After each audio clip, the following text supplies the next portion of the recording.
So just let me make the speakers and the faculties as hosts and co-hosts.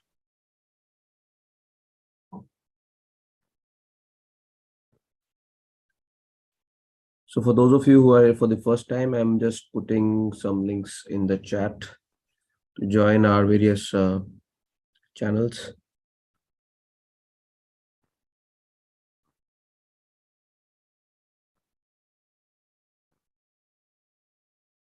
Great. So I think Dr. Sasmit will be presenting first. So before we begin, let me just make it full screen and let's start.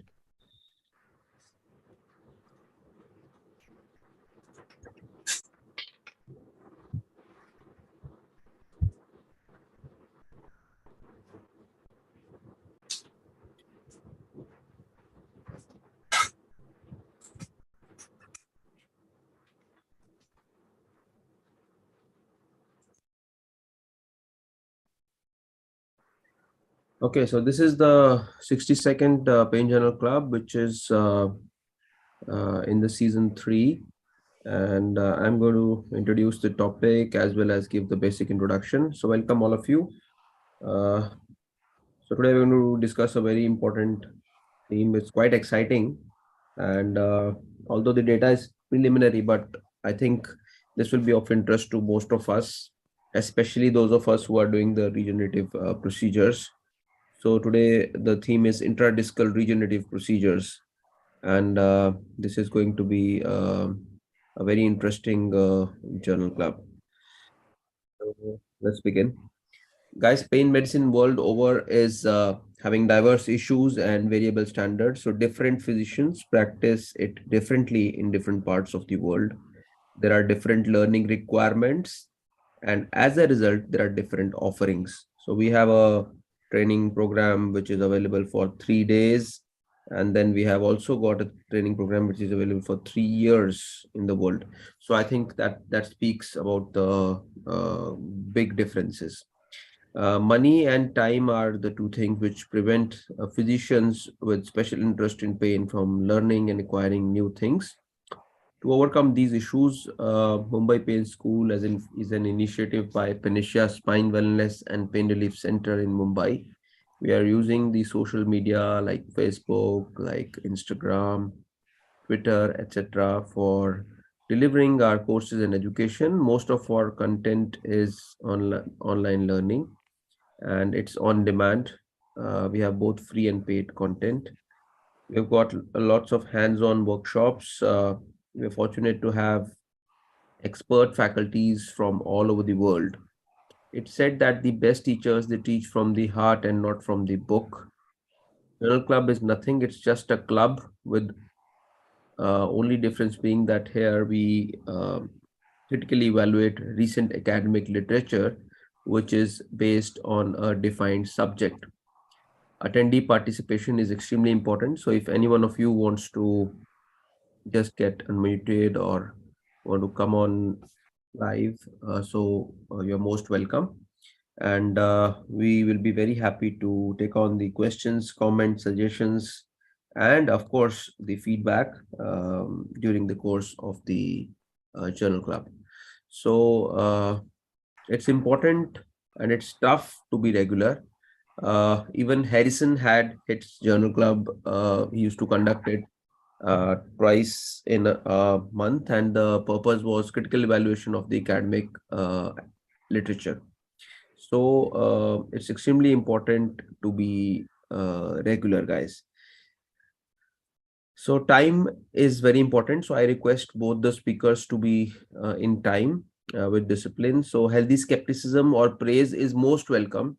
So if done in right spirit, we are very happy to receive any kind of criticism as well. This is a bit about me, but today we have eminent faculties with us. Dr. Krishna Poddar, she's done her MD, FIPM, FIAPM, fellowship in pain management, and she's a pain consultant in Kolkata. She's trained in multiple countries, USA, Europe, Australia, rather continents, and she's the director of Kolkata Pain Clinic.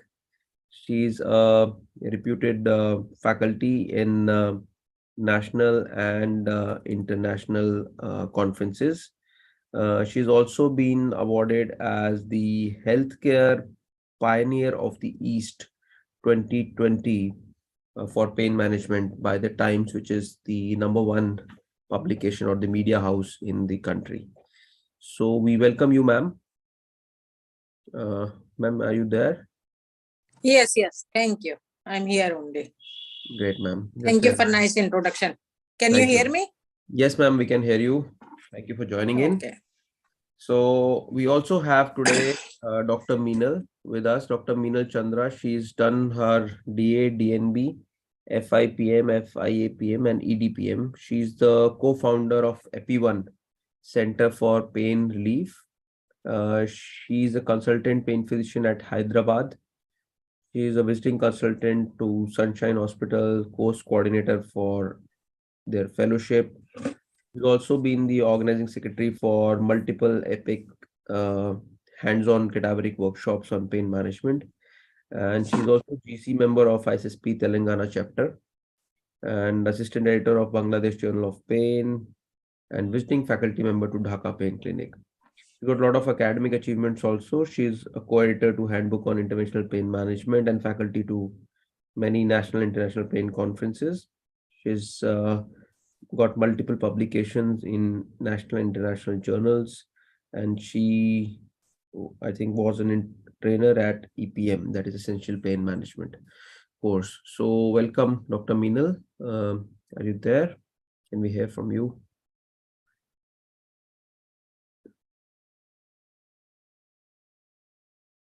So I think you need to join the audio. I have already made you the co-host, but this icon shows that you're yet to join the audio. Okay, so we'll hear from you in a while we fix the stuff. Meanwhile, let's go on to the first presentation. And Dr. Sasmit, it will be great if you can start sharing your screen. Okay, I think Dr. Minal is there with some other ID. Okay, wait. Just a second.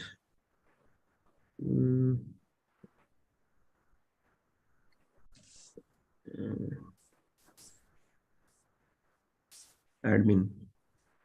The name is admin. Okay, just let me make you co-host. Okay, Dr. Minal, you can speak now. Thank you, Dr. Siddharth. Good evening, everyone. Okay, good evening. So over to you, Dr. Sasmit. I think you can put up your CV slide. I'll just introduce you and then we move ahead. So Dr. Sasmit Deepak Lotliker is MD in anesthesiology from the Bangalore Medical College and Research Institute. He's a current fellow in pain medicine at DYPU University in Navi Mumbai. And he was the ex-associate consultant in critical care at Manipal Hospital, Goa earlier. So over to you, Dr. Sasmit. Good evening, everyone. Thank you, sir, for introducing me. Today, I'm going to present a long-term follow-up survey, which is platelet-rich plasma released for the treatment of discogenic low back pain in patients. This is a long-term follow-up survey. It was published in the Medicina Journal in March 2022 with a high impact factor, that is 2.948. This study was conducted by Koji Akeda and Norihoko et al., the Department of Orthopedic Surgery, Department of Transfusion Medicine and Cell Therapy, Clinical Research Support Center at the Maya University Hospital at Japan. Ethics committee approval was taken and review committee of by the review committee of Maya University Hospital, Japan. This is a small slide on the department and the affiliation of the Maya University Hospital at Japan. So moving to the introduction. As we know that low back pain is a major public health problem globally, and it leads to years-lived disability. Is a leading cause of years-lived disability. Intervertebral disc degeneration is one of the major cause of low back pain, and we also call it as discogenic low back pain. Now, certain pro-inflammatory cytokines, neurotropic factors, as well as disc ruptures that of annulus fibrosis are responsible for this discogenic low back pain. Platelet-rich plasma, or PRP as we know it, is usually prepared from the whole blood of the own person, that is autologous whole blood, and concentrated through centrifugation. This PRP, it helps in releasing growth factors, various growth factors like the vascular endothelial growth factor, the fibroblast growth factor, and various other growth factors, as well as cytokines. And it promotes tissue repair. It also has got anti-inflammatory property and has got antibacterial property as well. Now, the use of platelet-rich plasma in this intervertebral disease has shown positive pain relief as well as significant reparative effects in various studies. Intradiscal PRP for discogenic low back pain was studied by Cheng et al. And they found that there was significant long-term improvement in pain as well as the function at 5 to 9 years post-injection. So moving to the aims and objectives of the study, the main objective was to evaluate the long-term efficacy of intradiscal injections of platelet-rich plasma releasate on low back pain intensity, disability, and the radiographic disc height in patients with discogenic low back pain. Coming to the methodology, this is the study design. So it was a long-term follow-up survey of previous prospective clinical trial. Basically, it was a safety assessment done from April 2009 to March 2012. Ethics committee approval was taken from the Clinical Research Ethics Review Committee of My University Hospital, Japan. And this study was conducted in accordance with the Declaration of Helsinki. Coming to the inclusion criteria, all those who are above 18 years of age, chronic low back pain without leg pain of more than 3 month duration, one or more lumbar disc with grade 3 Fermat disc degeneration grade on MRI, maintenance of 50% or more of normal disc height, at least one confirmed symptomatic disc on provocative discography and or disc block. Coming to the exclusion criteria, all those patients who are having abnormal neurological symptoms like radiculopathy, lumbar spinal stenosis, spondylolisthesis, and inflammatory arthritis or discitis were excluded from the study. This is the procedure of preparation of the PRP releasate. Whole blood with anticoagulant was first centrifuged at 3000 revolutions per minute for 15 minutes at room temperature to form the buffy coat, which contains platelets as well as leukocytes. Now, this buffy coat layer was then resuspended in 20 ml of plasma. It was centrifuged at 180 G for 15 minutes, and then which helped in separating the leukocytes from the platelets and the residual RBCs. So the resultant supernatant was the PRP. Now, to this PRP, they added autologous serum plus 2% calcium chloride for clot formation, and this was incubated for 60 minutes at room temperature. The supernatant, which was isolated from the PRP gel, was known as the PRP releasate, and this was formed by centrifugation at 3000 revolutions per minute for 5 minutes. All these samples were then stored at minus 20 degrees Celsius until they were used. So what all parameters were used in assessing? First, the demographic parameters like age and gender of the patient. Second was the visual analog scale for the degree of pain. Third was the Roland Morris Disability Questionnaire, which included a set of 24 questions. Fourth was the disc height index, which was measured based on lumbar spine radiography. This lumbar spine radiography was done with L3 centered, and the patient was in standing position. Last, we had the percentage disc height index, which was percentage disc height index at follow-up minus the disc height index of baseline divided by the disc height index of the baseline into 100. Coming to the outcome, assessment was regularly done at baseline, then at 4 weeks, 8 weeks, 16, 24, 32, 40, and 48 weeks post-procedure. And the final survey was done at 5.9 years average. Coming to the statistical analysis, the data was analyzed using SPSS 23 software. Continuous variables were all expressed as mean plus or minus standard deviation. Discrete variables like gender were described as N or percentage. The ANOVA test was used as for time-dependent changes in percentage disc height index. Paired T test was used for VAS scores, whereas the Friedman test followed by Wilcoxon sign rank test was used for temporal changes of the Roland-Morris disability quotient. A p-value of less than 0.05 was considered to be statistically significant. Coming to the results and discussion. So this is a chart of the baseline patient characteristics. So out of the total 14 patients which were actually taken up for the study, baseline assessment of was done only for 11 of this patient. And as we see here in this table, this is the disc level measured at L4, L5 and L5 S1 level for few patients.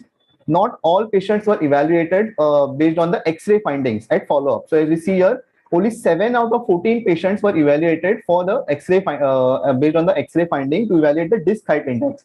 For the disc height index, they measured the anterior and the posterior disc height, and then they found out the disc height index. Coming to the assessment of low back pain based on the VAS scores. So if we see here, the VAS in the beginning was around 80 out of 100 mm of VAS at baseline, but then it drastically reduced to around 30 at 4 weeks, which then reduced to around 20 at final survey, averaging 5 to 9 years.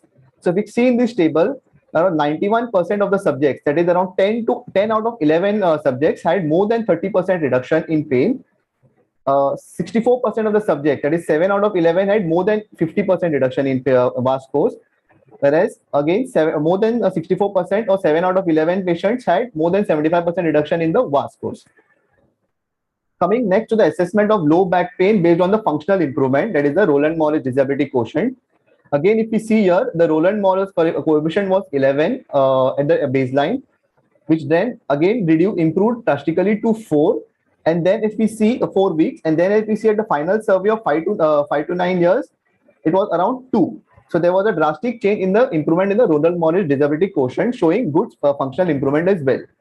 So if we come back to this table, if we see the Rowland-Morris disability quotient, there was 91% patients had more than 30% reduction in RDQ. Again, 91% patients had more than 50% reduction in RDQ, and around 82% patients, that is 9 out of 11 patients, had more than 75% patient in the RDQ. So coming to the change in the disc height based on the percentage disc height index. So if we see here, on an average, there was slight decrease in the disc height index over the period of over the entire period of the follow-up. So from 100, it had reduced down to around 87. So there was almost 13% reduction in the disc height index, which showed that PRP actually did not help in the reducing the disc height degeneration. Coming to the discussion. So low back pain intensity scores, that is VAS, as well as the low back pain disability scores, Rowland-Morris disability quotient, remained decreased for 5.9 years on an average after intradiscal PRP release injection. Clinically significant improvements were seen in 91% of the patients. So out of the 11 patients who were actually evaluated for VAS and RMDQ, 10 of them received only a single injection of PRP release, whereas 1% had to receive another injection at 3 months interval. As I told you earlier in the previous chart, there is a mild decrease, that is a 13.8% decrease in the radiographic disc height, which is seen during the average. So this change in disc height actually represents the extent of the intervertebral disc degeneration. So PRP could actually not stop this degeneration. So intradiscal PRP release had no potential to suppress the progression of disc height narrowing. Multiple injections of PRP release quality modification might actually be required to gain tissue remodeling effect on degenerating the intervertebral disc. PRP releasate is a releasate which is isolated from exogenously activated platelets. So no residual platelet activation, platelets are there after the activation. It contains only the serum fraction with concentrated bioactive proteins and has got an added advantage of cryopreservation and sterilization at injection. A follow-up study which was done by Chen et al. Showed significant improvement in pain as well as the physical function at 5 to 9 years interval post-injection of PRP release. Another 12 clinical studies which were evaluated also showed that the effect of intradiscal PRP for discogenic low back pain had positive effects on the reduction of the low back pain. To conclude, intradiscal injection of PRP release has been a safe and efficacious effect on low back pain improvement for more than 5 years after the treatment. The limitations which were accepted by the study group were there was small sample size, only 14 patients, out of which only 11 were evaluated. Attrition bias, which was affecting the validity and the reliability of the study. Again, MRI evaluation was not done on long-term follow-up survey. So they did MRI only at the baseline and they assessed the disc height index based on the X-ray of all the patients at the beginning. And the X-ray evaluation of the lumbar spine was done of only 7 patients at the long-term follow-up period. Also, the study did not contain control subjects. Coming to the critical analysis of the article, a larger sample size is required for efficacy estimation. They did not formulate a study hypothesis, nor a primary outcome was well defined. clinical comparison of PRP release with the PRP has to be done. A randomized controlled trial would actually be required to evaluate the efficacy of this PRP release, and they have not mentioned anything about the post-procedure rehabilitation. So this is a critical appraisal of the articles in which we see that neither the hypothesis was formulated nor the primary secondary outcomes were clearly defined. Sample size calculation also was not done adequately, and the results did not meet the objectives of the study. So hence we applied that this cannot be used, this study cannot be actually put into practice in a daily use. So the take home message is intradiscal injection of PRP release is a safe and efficacious method in the treatment of low back pain, even on long-term follow-up, as seen in this study with small number of patients. But a larger sample size would actually be required to confirm the clinical evidence for the use of PRP release in the treatment of discogenic low back pain. Thank you. Great. Thank you, Dr. Sasmit. Dr. Krishna ma'am, should we go to the next speaker, or you want to discuss some burning question or some comment? Then we'll do Okay. the question answer. So over to you, Dr. Namrata. I think you can start sharing your screen. Dr. Sasmit, I'll stop your screen now. So Dr. Namrata, you can start sharing your screen. Yes, I can see your screen now. Can you make it full screen? Please put up your CV slide. Yes, I can see your screen. Please put up your CV slide. Yes, just a minute. Yeah, so let me introduce you. Dr. Namrata Bhagwat is MD in anesthesiology. She's done her fellowship in pain as well as she's done her diploma in nutrition and fitness. She's also an LLB. So I think quite dangerous doctor. So she's consultant pain physician at Vatsal Plain Clinic, Vatsal Hospital, Akola in Maharashtra, India. And she's also a consultant pain physician at Sant Tukaram Hospital, Akola. She's also a fitness and nutrition coach, and she provides her services online to people from various parts of the world. Is that right, Namrata? Yes. Yes. Okay. So over to you. Thank you. So the article I'll be presenting is Effect of Intradiscal PRP Injection for the Management of Discogenic Low Back Pain. This was a meta-analysis. It was published on 19th of Feb 2021 in the Journal of Pain Research. The authors were Min Chol Chang and Dongwi Park, and the study was conducted at Yongnam University and Daegu and Ulsan University, Republic of Korea. So introduction. Now, the options for discogenic low back pain treatment are very limited to physical therapy and medications. So to explore more options, we came across this study. And these authors conducted a study to evaluate the effectiveness of intradiscal PRP injection for the treatment of low back pain, especially discogenic, because recently PRP is being used increasingly in musculoskeletal system. So there was a scope where it could be useful in discogenic low back pain. So low back pain is a disabling and a socioeconomic burden, as we all know. The 20% of the cases of low back pain recur within 6 months of the initial development and they progress to chronicity.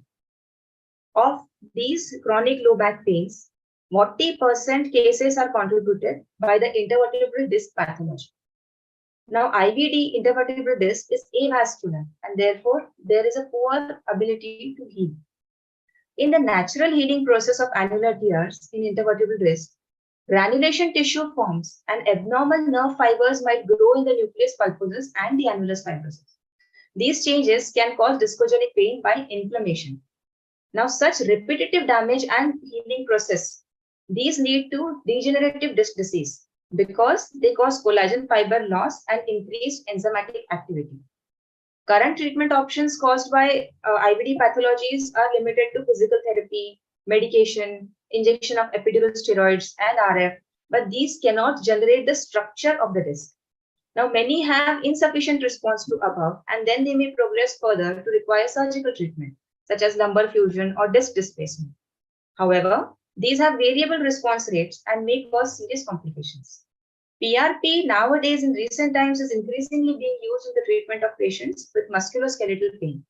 Many previous studies have demonstrated the efficacy of PRP for treatment of diseases that require repair of damaged or degenerated collagen-based tissues, such as ligaments, cartilage, and tendons.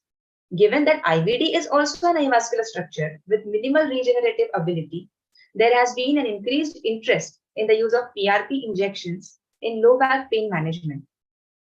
Now, the growth factors which are released by platelets include, we all know, transforming growth factor beta, B endothelial growth factor, BEGF. So therefore, PRP injection in an IBD may result in cellular and tissue proliferation. Although researches of several animal and human subjects have yielded promising results regarding the use of this intradiscal injection of PRP, small sample size and unstandardized graft preparation procedures, these have hampered the research efforts. That's why these authors had to undertake this study. So how did they go about it? Their search strategy was that they searched PubMed, Scopus, M.B.B.S, Cochrane library databases systematically for the relevant studies. And these were searched over in the studies over a period of 40 years. So they found, like they searched studies from January 1st, 1980 to December 14, 2020. The keywords which were used were PRP and intradiscal or back pain or lumbar spine or discogen. They filtered human participant studies only. All study designs were included in the search, and English language articles were included only. The eligibility criteria of the articles was that the participants had to be treated for the alleviation of discogenic low back pain. Intradiscal PRP injection was performed. VAS and NRS was used for evaluating the degrees of pain. What they excluded were review articles, case reports or letters, and studies that reported insufficient data or results. How did they select the study?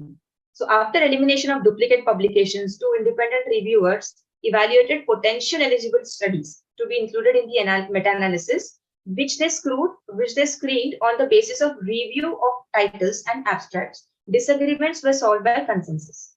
After primary screening, the 2 reviewers independently scrutinized the full text of eligible articles. Subsequently, data were independently extracted from each eligible article, like name of the first author, year of publication, sample size, demographic data, protocol for injection, outcome measures, and major events. The quality of these studies, these were assessed using tools like Cochrane Collaborations Handbook for data bias and Newcastle-Ottawa scale to assess the quality of observational studies. Quality of the included study was graded as low, moderate, or high. By consensus, all divergences were resolved. Now, statistical analysis was done using the comprehensive meta-analysis version 2. For each analysis, a heterogeneity test was conducted using the I-square statistic, which can evaluate the inconsistency extent among the results. The random effect model, fixed effect model were applied wherever applicable. And because the VAS and ODI are continuous variables, the SMDs in baseline and 95% confidence intervals were evaluated. Then, based on the point in time where the evaluation was done, the subgroup analysis was done. For studies in which pain was reported using the NRS, the values were converted into VAS score equivalents. Results. So, the records they identified were 1598 cases, of which they ruled out 133 duplicate cases. Then after that, out of the 1321 cases, the records which were excluded were 1313 due to faulty review of titles, some abstracts. So finally, they could get to 8 articles for assessed for, and now these were put through eligibility. So out of these, again, 5 were gone because some were case reports, some had insufficient data, somewhere a mixture of PRP and stromal vascular fraction was injected. So they were left with 3 studies, and on which this meta-analysis was performed, of which there was 1 RCT and there were 2 prospective observational studies. Study characteristics. Data of the patients from the RCT were extracted. Selected researchers included total 71 cases. The follow-up duration after PRP injection ranged from 2 months to 6 months. So this is the table showing the characteristics of the included studies, which describe the design, the included patients, disease duration, over protocol as per the PRP for which they used for PRP preparation, and outcome assessment time which they used. Results, the risk of bias. Now the study by Tuakli, Worsuru et al. Was an RCT. So the risk of bias was evaluated based on the domains of Cochrane-Handel. The RCT had low risk of bias in all the parameters, and the two prospective observational studies were assessed using the Newcastle-Ottawa scale. Both studies were rated 8 stars, which indicates low risk of bias. Regarding the changes in VAS score after PRP injection, data after 1 month, 2 months, and 6 months after treatment was analyzed. Models for analysis of outcome were as per the I-square statistics score. Now, analysis of VAS score after 1 month showed that reduction of VAS score after 1 month was not significant. However, VAS score significantly reduced 2 and 6 months after intradiscal PRP injection. So, p-value for both 2 and 6 months was less than 0.001, quite significant. Regarding the ODI score, the ODI score recorded 6 months after PRP was used. Analysis of ODI scores revealed that ODI scores are significantly reduced 6 months after the PRP injection, p-value of 0.04. No adverse events were reported in all 3 studies. Coming to discussion, the results showed that low back pain and disability caused by low back pain were significantly improved 2 months and 6 months after the injections, but not 1 month after. The effect size of VAS reduction after 2 months was -0.8 and after 6 months was -1.4, and that of ODI at 6 months was -0.9. So they are effective. So based on Cohen's D statistic, these effective effect sizes indicate that intradiscal PRP injections have large positive pain reducing and functional improving effects in patients with discogenic low back pain. Now, proposed mechanism of PRP. So the proposed mechanism is that the PRP contains 3 to 8 times more concentration of platelets than that of the whole blood. It contains high levels of cytokines and growth factors, which stimulate angiogenesis, then vasculogenesis, long-term healing, cell growth, proliferation, differentiation, then tissue healing, repair, collagen content. These may even stimulate quiescent stem cells. Theoretically, it seems more difficult in the complex and avascular intervertebral disc. However, in previous in vitro studies of humans and animal disc cells, PRP demonstrated positive effects and growth factors released by PRP appeared to reduce apoptosis. The disc cells cultured with PRP exhibited improved annual cell proliferation and proteoglycan synthesis. PRP has been reported to inhibit the inflammatory effect of IL-1 and TNF-alpha on the cells of nucleus pulposus. PRP also showed a beneficial effect on experimentally injured discs of animals in vivo studies. The results of these trials showed protective effects of PRP, restoration of the disc height and T2 signals on spine MRIs. No safety issues nor mutations were reported in these trials. Theoretically, adverse events are possible in intradiscal PRP like disc neurological injury, space infection, or progressive herniation. None of these was reported in these 3 studies included in the meta-analysis. Limitations which were accepted were that lack of placebo or control group is one of the limitations. So the 2 prospective studies did not recruit a control or placebo group, which is understandable because there are ethical issues because of the invasive nature of intradiscal injections. Also, it would be difficult to find an appropriate procedure for the control group, given that physical therapy and pain medication are the main modalities. Only the RCT, which was performed by Tuakli, Wosornu et al., in that the control was there, which was injection of a contrast agent. However, in this study, the data extracted from the control or placebo group could not be analyzed. Then for the evaluation of effectiveness of intradiscal PRP, only 2 measurements were used, that is the VAS and the ODI scores. So only 3 studies were included. No mention about the procedure details as such to the disc approach. No mention about antibiotic cover given if any. And follow-up taken only till 6 months. So the take-home message from this meta-analysis is, it is one of the first meta-analysis done for this topic. So intradiscal PRP injection are effective in relieving low back discogenic pain, but the effect manifests at 2 or 6 months, but not at 1 month post-procedure. Also, to thoroughly investigate the safety of this intradiscal PRP injection, future studies with follow-up duration longer than 6 months are necessary. Thank you. Thank you, Dr. Namrata. So, over to you, Dr. Krishna ma'am, Dr. Minal, for conducting the discussion. Thank you. So both the presentations are good. They have covered most of the points. The only thing in this, what we have, what Namita has nicely shown, the procedure was really not described in any of the journals, and complications were not described, not a single complication they have written about it. And most importantly, of course, people are using PRP since 2016, because some of the journal I got from publications in 2016. But still, we don't have any controlled study, as this is not maybe possible, which Namita was telling, because of the nature of the injection. And if you inject only contrast, that is really not help, because it is not a control. How you are comparing with nothing? Means it is a, even if anyone has injected local anesthetic, we can have, because only I'm seeing in pain practice, it was published in April 2020, where they have comparison with the epidural steroid. So I think we need more of the trial. And in my experience, I have done very less cases, 2, 3. But recently, one patient, it's only the 1 week, I don't know, means patient's pain has increased. I'm maybe suspecting maybe there is a discitis or spondyloarthritis because of the injection. I have followed all sterility. So very difficult to say, because it is really, really very less described, any complication. In fact, one of the publication yesterday I was studying, where they are now started using BMAC in the disc, because they are saying that PRP infection rate is more, which is less observed and described in publications.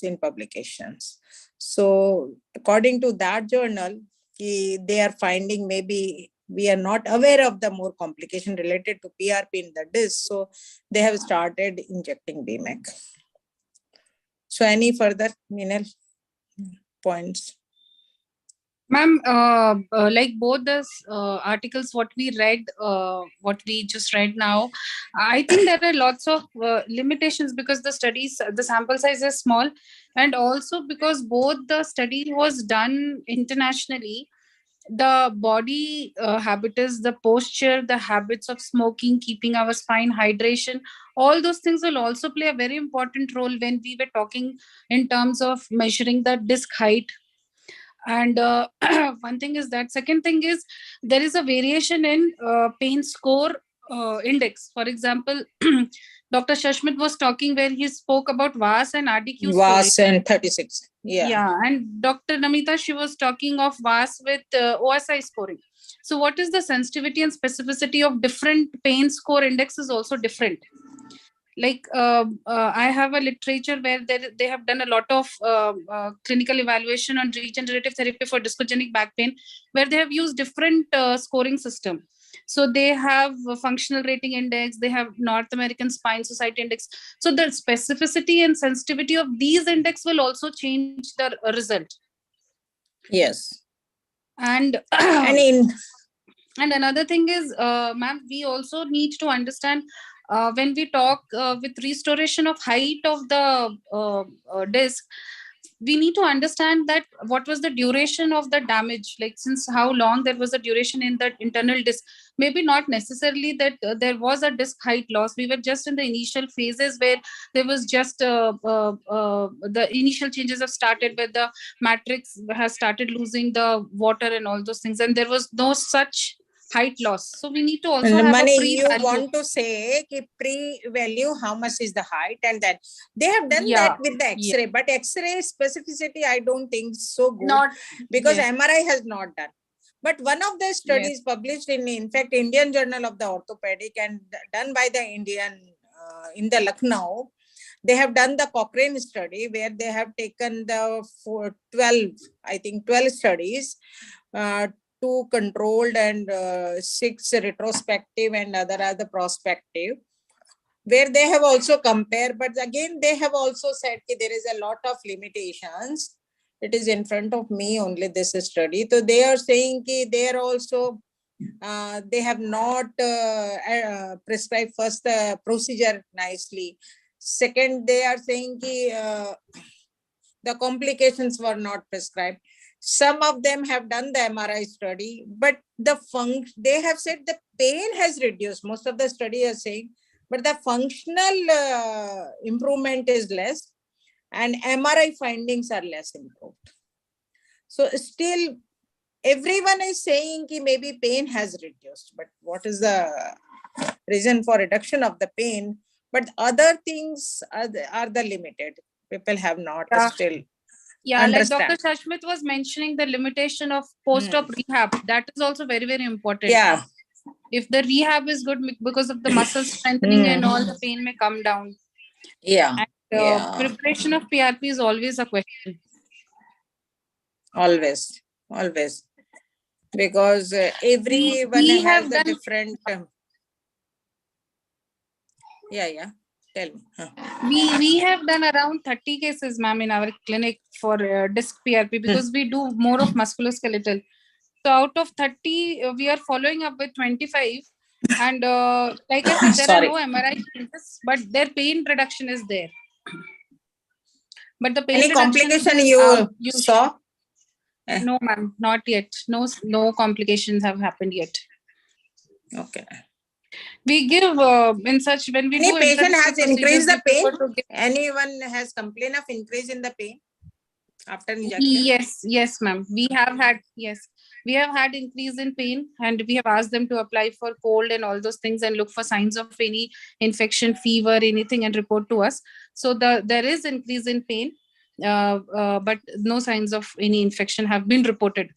So if you see the literature, they report that for some time, which there is a slight variation, but 4 to 8 weeks, the pain may be same or worse, and then after that the effect is better. And this is what they have mentioned. Actually, it is not maybe it's not very odd. Also, this is what in knee also sometimes you expect, or in other places also you expect that. And this is what some of the studies have quoted in previously. So I think let's take some questions from the audience. We have some questions. So I think let's go on with the Dr. Taruna is asking, is there any description of intradiscal antibiotics? So do you combine antibiotics with PRP? No, I give IV. Yeah. Yes, half an hour before shifting the patient, we give antibiotic, and 5 days we put on oral antibiotics as well. Okay, great. Dr. Suresh is asking how much volume intradiscally you are giving? Maximum 2 ml. Yeah. I think more than injecting 2 ml is very difficult. It is so hard to push the PRP. No, maximum 1 to 2 ml. And there's no leak, then you will find even more than maybe 1 ml also. Yes, 1 ml. 0.5 to 1 ml. I think it's quite tough. Okay, great. So Dr. Sasmit has a question. Okay, how many sittings of PRP were given? I think only 1 sitting, right? Yeah, for intradiscal we prefer 1. Yeah. Okay. Which antibiotic should we consider in case patient develops discitis? So Dr. Taruna replied for this question, that is post-discitis, the infectious diseases, they should be involved, the department, I think, and then antibiotic should be based on biopsy and sensitivity. Okay, that's correct. And now we go to the next question, which is from Dr. Anchal. She's saying, what is your treatment protocol if the pain increases immediately or few days after PRP? So what medications will you give? For a week, we can give the non-inflammatory like tramadol or paracetamol and some muscle relaxant and cold compression. After a week, you can start even the anti-inflammatory. No problem.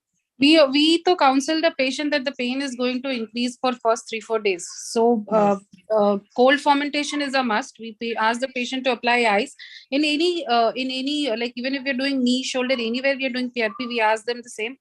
And initially for pain and also the needle pain will be there, we put them on tramadol. And after 5-6 days, if the pain persists, we ask them to take some NSAID. But very importantly, Great. we need to we need to tell all the symptoms which they should keep a check on for the next 1 week. Because not necessarily discitis will present with fever. Only increase in pain can also be a source of discitis. So in your practice, what kind of patients are selected for this procedure? I mean, maybe the regular profile of a patient, maybe what age and what kind of disc condition and all that. So once we have confirmed that the pain is a discogenic pain, it's a diffuse pain, patient is not able to localize, it's more in bending, the other causes, other causes of axial pain have been ruled out. And then we can opt for, but it also depends what is that, if some patients, they are looking for immediate relief, they have come from some international place and they want immediate relief, then we opt for giving an epidural steroid injection. But if some patients are really keen on getting some regenerative therapy, then we do tell them for this. So are these patients especially usually we try more to avoid in informed diabetic and patients? Huh? And they're very aged also. I think more than 60 years or the 70 regenerative therapy. I don't know how much it is useful after some. So Especially in diabetics. in fact, 65. Maybe. Yeah. Sorry, please go on.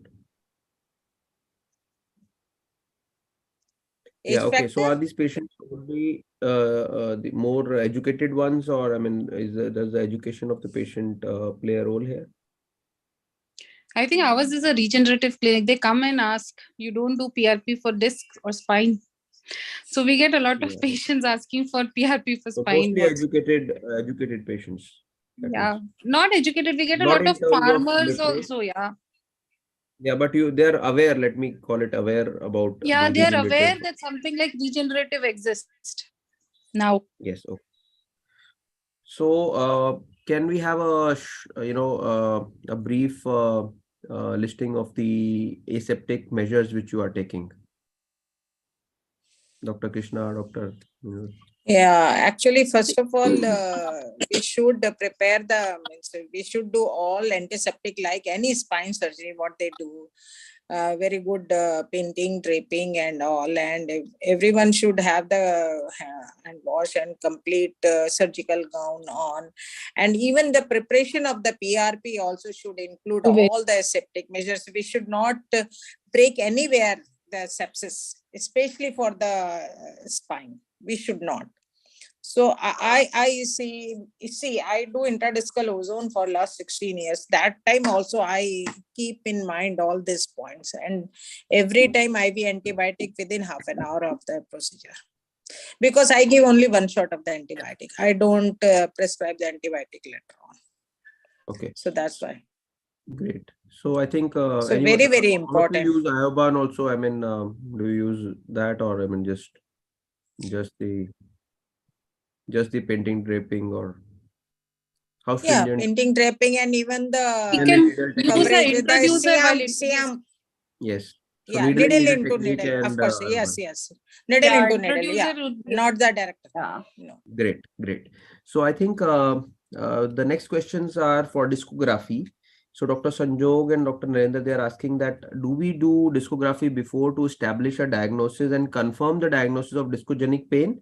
Or do we directly do and assume that, okay, this is going to help? Very good question. Yeah, normally I don't do discography. I also don't do. Yeah, unless really very confused with that patient. Rarely. Yeah. Otherwise, so I think the discography, the problem is with the dye, and it's going to be quite a challenging thing for us to inject the dye also and the PRP also, and then expect this kind of this thing. And of course, if it is a contained disc, it's going to be really difficult. It's a leaky disc, then it actually doesn't matter. And for two different settings, it's quite a pain for the physician as well as difficult in private practice at least. Yeah, so you are not getting the patient to agree to pay for one and then you want them to pay for two. It's Yeah, very difficult. Yeah, because see, otherwise some other places, if you want to do diagnostic ultrasound, that doesn't cost them much, so they agree also. Sometime, if you are really confused, sometime to do the diagnostic, any diagnostic injection for just local anesthetic, like, then they agree. But doing procedure in OT, it involves lot of expenditure, so very difficult both the way. Neither they want to injection now, or they want to spend money.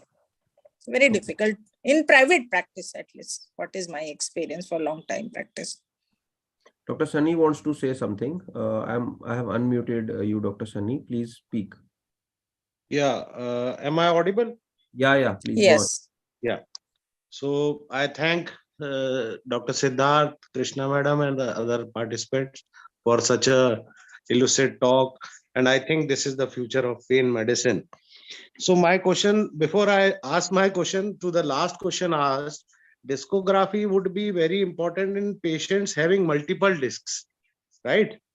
Where you exactly want Yes. to inject for what, which disc? Yes. I think so. So in those cases, you will have to go for some kind of provocative test to elucidate the concordant pain, and accordingly you have to inject on the pain generator. Now my question is on mainly the musculoskeletal regeneration. Is there any difference in the inclusion criteria of your patients which you are taking for PRP therapy or for prolotherapy? I mean to say PRP prolotherapy or for dextrose prolotherapy. Is there any difference in the inclusion criteria of your patients? Dr. Sunny, for this, we will restrict this thing to just the Yes. paper talk and the disc. But Okay. I think to answer your question, I'll give just one of the speakers the chance to answer in one line, just to Yeah. honor. Actually, Sunny, I really don't do much of the prolotherapy. Only the cases, where only my fellow, especially Samir, does sometime 5% dextrose injection in knee, where we don't want to inject anything, and we doesn't have the PRP. That otherwise, normally I don't fall. I do mainly PRP therapy. I think, can I just Or- add something? I think in cancer patients, when we can't do PRP and we have that Yes. option of doing prolotherapy, we can use dextrose. Less, very less, I think so. That is So I think okay. it's going to be, I usually call it the poor man's PRP. So it's not a bad idea, especially in resource poor settings, to try this out and save the cost. Great. So I think we take the last question and then we end the discussion for today. So Dr. Taruna is asking, what MRI findings are you looking for patient selection? That is disc height or a more clinical picture? So in your practice, this is of course all. You We have to see- see MRI also. Yeah. You have to Everything. rule out other causes of pain and confirm that this is a discogenic pain, and then the MRI should also show some features of annular tear. Though disc height, I don't know if Yes. always take or not, but there should be an annular tear seen in the MRI. Yes, Yes. I feel disc height is more an indicator of the improvement. So if you want to measure and then later on remeasure, that's going to help you out. But to start with, as a criteria, reduction of the disc height as a criteria for PRP injection is not there. Yeah. More of a tear and coupled with the clinical symptoms. Okay. So she's asking, is there a maximum limit of number of disc levels? No, there is. I don't think there is any limit. But only thing is, if you want to identify in particular which is the one which is painful, then you can do the discography. Now, I have one suggestion. Maybe anyone can try. So rather than putting in dye, if you want, you can put in the plasma also, and in the most this and provocative discography can be done with that also. And if you will just not see the dye in the picture, this will have a good effect in terms of sterility, and also you won't be injecting. So I mean, I'm waiting for somebody to just come up with some sort of a paper. So you're talking about the PRP or the platelet poor plasma? So I think the poor one will be a better choice in this I situation. don't think, because see, if you inject first poor plasma and then PRP, then very difficult. So it's better, whatever you suspect more painful this by seeing the That's what I'm clinical saying. and Yeah, yeah. the claim, then you inject the PRP. Ma'am, even if there is two discs, though, there's no harm in injecting in two discs rather than doing the provocative first and then injecting in a later sitting. I feel it's not going to have any major effect. If you are radiologically located well, so you are going to Yes, inject. that's why. Yeah, they are. Not much required. But when if you are really confused, then do in two sitting, do the discography first and then And second sitting also, you maybe. need to explain everything to the patient and see what they want. They may want to know That is very important. where their pain is coming. So, if I, for example, if one of us is a patient and now I want to know which is the disc generator. So then definitely the physician who is treating, they have to find out for them. Yeah. And of course, help them to get out of it.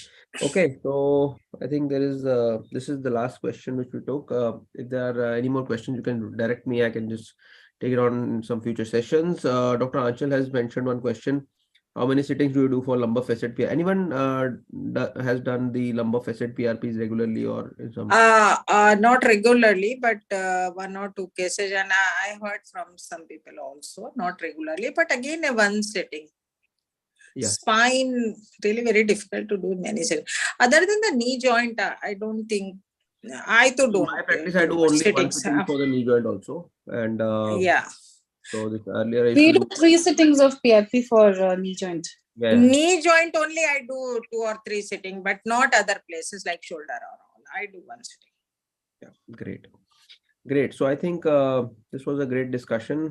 Thank you all for joining in, and I think making this worthwhile. Special thanks to Dr. Namrata and Dr. Sasmit for presenting the papers, and also to Dr. Krishna and Dr. Minal for sparing their valuable time. So, guys. Yeah. Not audible. Siddharth.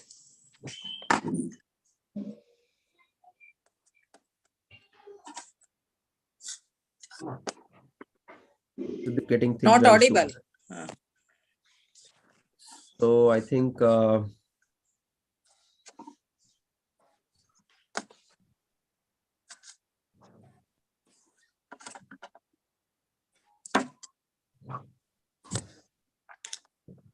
you hear me, ma'am? Yeah. Now yeah. Okay.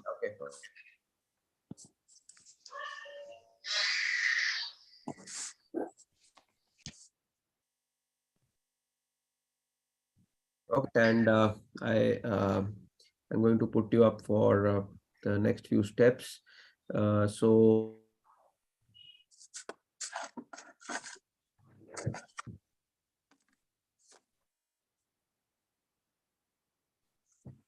Again, not hearing. chapter. No. It's disturbing. Not audible, Siddharth.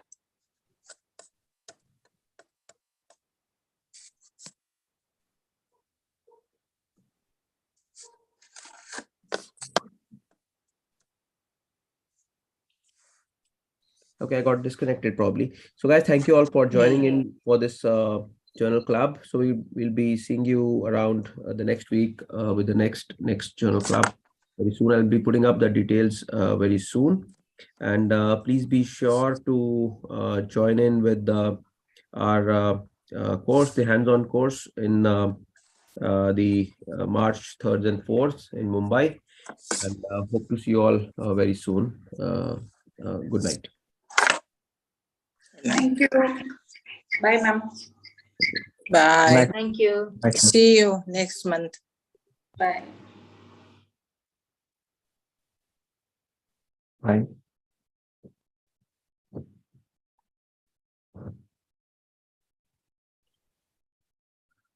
Okay.